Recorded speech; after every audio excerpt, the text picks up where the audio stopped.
what I've been doing with my money is not working. I'm living paycheck to paycheck. I'm stressed out. I want to change my habits. I say on my show all the time, I'm like, you can change. Like, you have to put things in place and da-da-da-da. But from the true science side, what is the thought of the brain and the mind to help do something totally different and change habits?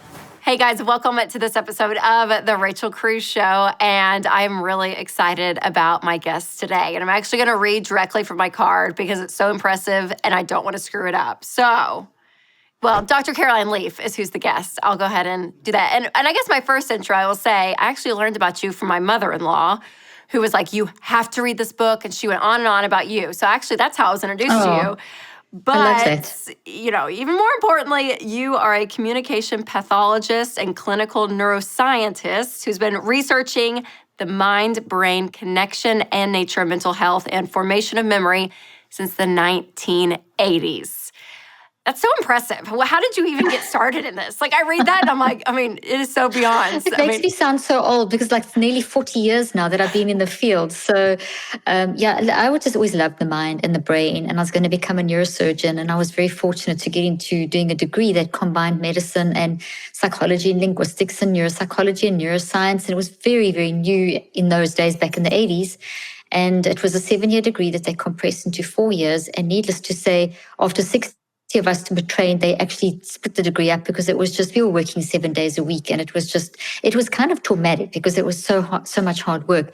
And I remember at the time thinking, why did I do this to myself? But now I'm so grateful because it opened a whole pathway of thinking to me that I would never have got if I had just gone into neurosurgery, which is an amazing thing, but I would never have understood the mind the way I do now, and the difference between the mind and the brain, and just the direction I've gone, and being practicing clinically for almost 25 years really gave me a lot of insight and experience into just how resilient we are, how amazing we are, how we can change things, that we've got this capacity and ability. And just doing the research I do, I still do clinical trials, and it's just incredible to see how people can be helped to understand just what it means to have a mind, and how we don't have to, we can't change our stories, but we can change how the stories play out into the future. So that encourages me all the time. I think it's so powerful because before we dive into the money part of psychology and all of that, on this, I'm like, I grew up in a household where, lots of, I guess you could say motivation. We listened to motivational speakers in my parents' car on cassette tapes. And we just heard you can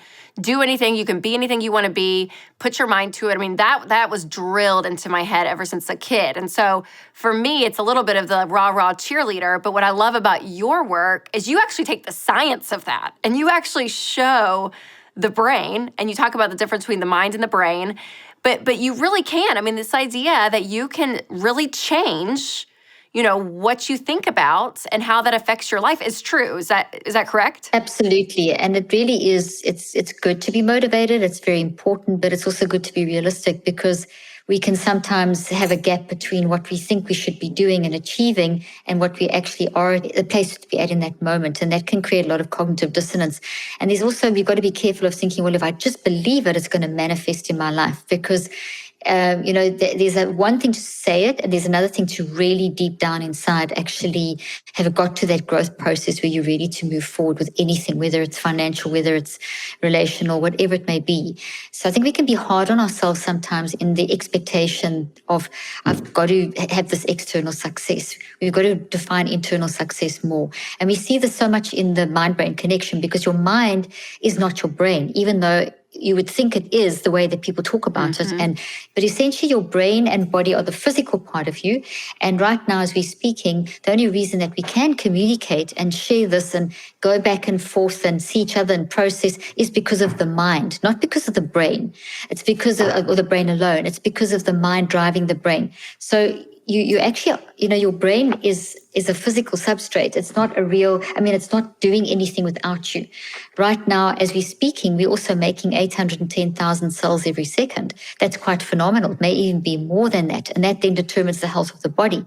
But if you're dead, you don't do that. If we were dead, we wouldn't be communicating like this. So what I've been doing for 38 years and trying to refine this process and make it accessible for people is to understand what this relationship is and what level of control we have, or empowerment or management skill do we have over this mind, brain, body connection. And what does it mean for us as humans being alive? And how to kind of deal with that on every aspect, whether it's managing our mental health, managing money, which is your area of expertise, and managing whatever it is, your lifestyle decisions, parenting, you name it. All of it. Oh, it's so fascinating because also the complex part of it, the complex part. I mean, it gives our brain, our mind, all of it such credit, right? Like we are incredible beings of who we are. Exactly. And to be able to kind of tap into that, I think is so great. And I talk a lot about habits and forming habits and making choices with your money. And for a lot of people that are listening or watching, that they've had a tough 2 years, whether with the pandemic and all of it, but they're coming to this point where they're like, man, I'm kind of fearful. I'm kind of fearful of what's going on in the world.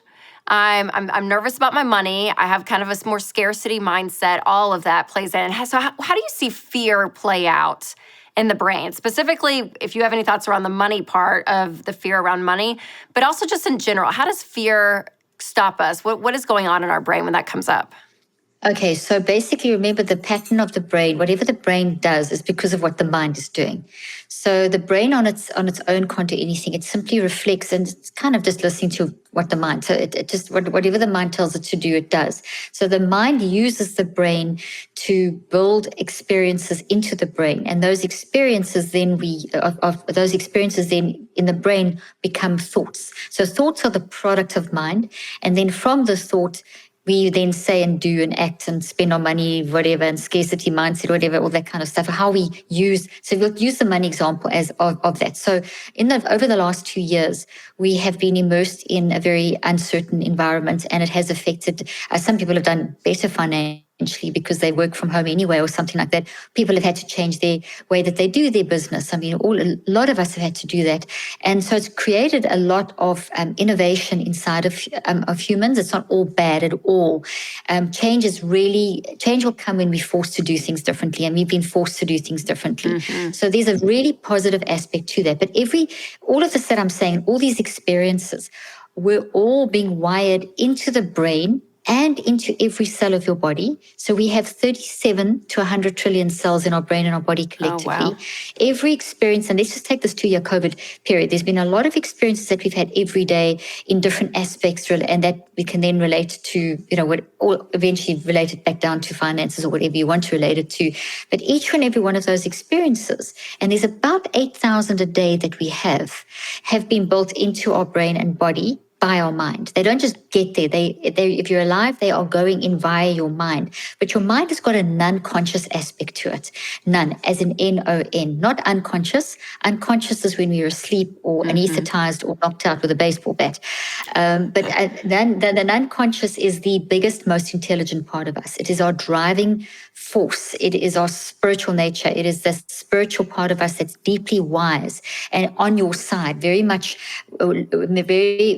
looking to get the best of life for you, to keep you as healthy as possible, survival, love-driven, etc., etc. So its job is to store every experience and to manage those experiences in terms of negative, positive. Now, if it's healthy stuff, you're going to want to just grow that. So you'll know that the message that the unconscious mind will send to the conscious mind is, this is great. You get excited, you get drawn to it, you do more of it, you think more of those good things. Whatever you think about the most grows, and then that feeds in and you build your resilience. Then there's the toxic things that happen in our life, like perhaps your business didn't do so well and you did have major financial issues and there's been a huge strain. And so those experiences have also wired into the brain, but they would have been toxic. So this would be healthy. Let's say that you had a good financial last couple of years. So you've got a lot of healthy thoughts. So you just become more innovative and, better at making more money or whatever. This is then a toxic experience. And I hold up these trees because the experience that the mind builds into the brain, the life experience, it's built into the brain in proteins and chemicals that form into these tree-like structures. And there's 3 parts. This is how you're interpreting yourself. This is the interpretation of how you see yourself in that situation. This is the origin. The roots are the origin, like roots in a plant. And then this collectively is how you then show up, how you are physically managing your money. So there's the conscious thing that's happened. Then there's the non-conscious stuff. And so we've consciously focused on stuff and we've built that into your brain, and then that goes into an unconscious mind. But then there is, and this is really crazy, Rachel, there's 95% of who you are and how you're functioning now, today, at this moment. And we can relate it purely, in this case, your discussion is around finance. How you are functioning financially, 95% of that is driven by your life experiences that were built into your brain unconsciously that you weren't even aware of. So right from very young, every experience you've had with money and finances has, and this goes for everything, not just money, but we're using money as the example, has built into your brain unconsciously. So we literally, as humans, by the nature of our humanity, by the nature of the way that we are structured, mind, brain, body, and the mind being spirit and our soul, is that as soon as we interact in life, we're going to be building the world into us. So this is a very protected, it's a great thing. I mean, this is how God has structured us. It's phenomenal. It means that we are, that's how we cope in life. If we did not have these networks and this relationship and life being built in, we would not be able to even communicate with each other. So it's an incredible gift. But the problem is if it's toxic, if there's toxic stuff. So if there's an abuse or there's a, the traumas on a scale of 1 to 10, and we all experience those. So those are going in unconsciously. So now a lot of the decisions that we make are being driven, all our decisions are being driven by an unconscious mind. You've got trillions of experiences. So not all trillion inform one decision. It's related ones. So if you're dealing with a financial thing, it's going to pull up the related financial. So there could be some good ones, which is great, and there could be some bad ones. There may be more bad than good. But those, as soon as they pulled up, what it means is that something in your external environment triggers a response. This moves into your conscious mind. And now this is how you view the current situation. And this is fear. This is scary. Because this is, I'm going to lose more money, or I don't know what to do, or I can't feed my kids, or we're going to lose our house, or whatever it may be. So you're seeing it through that because that's related to that experience. And that's then driving the next decision that you make about finances. So that's kind of what's happening. And the fear then, when you get into that fear state, that disrupts your neurophysiology. So in the brain, what that looks like is you're going to get a disruption, and I'm going to hold it up this way, a scary looking skull, but the left and the right side, specifically the front, we're going to get a disruption of energy across the two sides. And we never want that. What we want is a balance between the two sides of the brain. We want a lot of oxygen and blood flow specifically in the front, all across the brain, but specifically we want bursts of cycles of high blood and blood flow and oxygen. We want good nutrition. We want the brain to wave like the waves of the sea, where they are big waves far out, and then they get a little bit smaller, and then they build into the sort of build up into a big wave, and then they get the white crust breaker on top, and then they crash on the beach, and they make little waves, and they go back in. Now we want that to be happening all day long with the different energy waves in our brain, which then allows the chemicals to flow correctly, which then allows the electromagnetic effects, et cetera, et cetera. And then that has a downstream effect on our hormone system, our immune system, our cardiovascular system, pretty much every system down to the level of our DNA, right down to the chromosomes. And the ends of chromosomes are little things called telomeres, which are like little shoelace, the little end, the plastic part of a shoelace, that little ending that holds the shoelace together. Well, I heard, I think it was a counselor, someone said they have this signal almost, this therapist, that when you kind of get in that moment of anxiousness and fear and it kind of starts to take over, it's like this physical signal of kind of pointing to the front of your brain to remember to breathe, to get that oxygen going, to kind of almost reset what you're saying, which makes sense because I think people they get, whether it's paralyzed or so fear-based with money, because they're either thinking, I'm in just a terrible situation where I'm at, or I want to change what I've been doing. What I've been doing with my money is not working. I'm living paycheck to paycheck. I'm stressed out. I want to change my habits. So how do you tell somebody to change the way they view something in life, right? Like if someone's just had the same habit, the same viewpoint because of their experiences and what they've chosen in life with their money, and they're saying, okay, I want to do something totally different. I say on my show all the time, I'm like, you can change. Like you have to put things in place and da-da-da-da. But from the true science side, is it creating new neural pathways? Like what is the thought of the brain and the mind to help do something totally different and change habits? Very good question. So we want to get enough oxygen first and blood flow to the front of our brain because we want good decision making. So it is very important to prepare the brain and the body. So when you're in that state, as you said, people, we always talk about, look at me, breathe, which is just one of the ways. And there's multiplicity of brain preparation, things you can do, which will calm down your neurophysiology. So before you can do any changing, you do need to calm down your neurophysiology, because otherwise it's like driving a car through a snowstorm with no windscreen wipers. You're going to make a lot of bad decisions. So what we can do is we have to recognize that we've got to get ourselves our mind managed. Think of it like this. You can go 3 weeks without food, 3 days without water, 3 minutes without oxygen, but you cannot even go 3 seconds without your mind working. So if you don't manage your mind, it'll carry on getting more messy.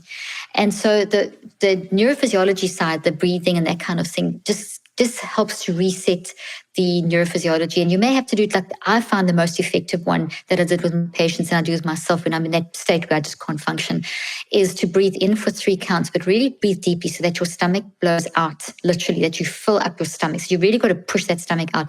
And then you force out for 7 counts. And it's in for 3 and out for 7. And if you do that 6 to 9 times, so it's for 60 to 90 seconds, it's a fantastic, very efficient tool to bring your breathing. There's many different ways of breathing, but from the work I've done, that is my go-to every time when someone's in a really bad place. And you just want to get your cognition back online and that sort of thing. Then the next thing to do is you have to be very systematic. As humans, we are, this you will relate to because of your financial background. We very actually algorithmic, quantifying. We in the little protein branches of every thought, these are made of proteins. Inside that protein, there's a vibration, and that vibration is actually a calculation that's happening. So your brain is doing like millions and millions of calculations every second, and that's an energy. It's picked up as an energy vibration inside a protein. So proteins are like alive with calculations. Think of a computer, as I said, and think of the fact that that computer does nothing until some human plugs it in, charges it, downloads software, makes the software work. Then you actually operate the software, and you're on Zoom or whatever, and you're doing whatever. So all that functioning is mind. All those things, the energy, etc., etc. So this is it, but it's very systematic and organized. So now sometimes your computer packs up and you have to edit the code. In the case of finances, you're in this panic state, so you need to edit the code. So calming down, and then five-step process. The first thing is you gather awareness, and notice I say gather, because it means that you're empowered to take control. You are standing back and observing. It's not that it lands on your head. You choosing. There's choice involved. There's you do it when you're ready. It's calm. It's not non-judgmental. All that stuff. That's what gathering means. And you gather awareness of how you function. How are you? It's in relation to this financial thing. Exactly how you describe the problem and set it up. Mm-hmm. So what are you feeling? What are your emotions? Gather awareness of those emotions. I'm feeling depressed. I'm feeling. Can you say more? So even if it's one word, depressed. Yeah. How's your body feeling? Gut ache. What are you doing and saying? I'm panicking. I just don't know what to do. I'm frozen. Perspective. I'm going to lose all my money. Okay, 4 signals. So you look at those emotions. Body reactions, behaviors, what you say and do, and perspective. You become aware of those. And then that takes you to that exercise actively starts connecting you with your intuition, get your intuitive abilities going, starts connecting you with an unconscious mind, the deep spiritual part of you, which will then send a thought up. So those signals will point to a thought, and that thought has a name, and that name is, I'm worried about money. I'm worried about the next decision. Whatever it is specific to your situation. I'm just giving a very broad term. Yeah. And so then you go to the top part. The top part over here is, what do the signals point to? Your interpretation. What am I thinking? In other words, take those 4 signals and now expand them into full sentences.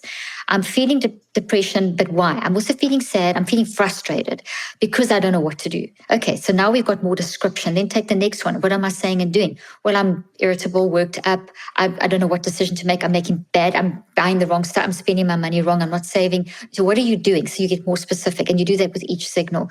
That then starts showing you what you're doing, and you've now weaken these branches. So neuroscientifically, these branches have become weakened. So you can now take advantage of neuroplasticity, which is what when I talk about editing the code or rewiring the neural code, we're using neuroplasticity, but it's mind directed because you're directing this with your mind. Then that would take you, then you start asking yourself, the second step is to reflect. And you do this in a very ordered way time limits, like a couple of minutes on each step. You're not going to solve this in one day. You do this over 63 days cycles, because that's how long it's going to take you to find and rewire and find the right thing. So you go to the next step, which is to reflect. And that is asking yourself the who, the what, the when, the where, the why. Why am I feeling like this? What are the circumstances? And be as specific as you can. Then you write.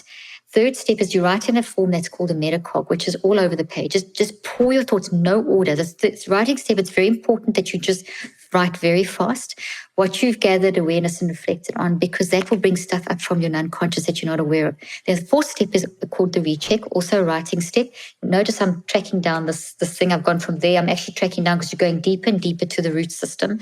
And so the recheck is to now make sense of what you've written. So it makes sense of, okay, this is, I've got this pattern that's happening at this time. Where is it happening? When's it happening? How, what situations you're starting to see the patterns, and then you start creating antidotes. In other words, you start reconceptualizing. This has happened. What can I do about it? And then you end that bit of work. Don't try and solve this in one day. You end it with step 5, which is an active reach, which is one statement. Okay, I can see that I'm very frustrated because I'm really making bad decisions with my money. I need to get some sort of level of help, and that's okay.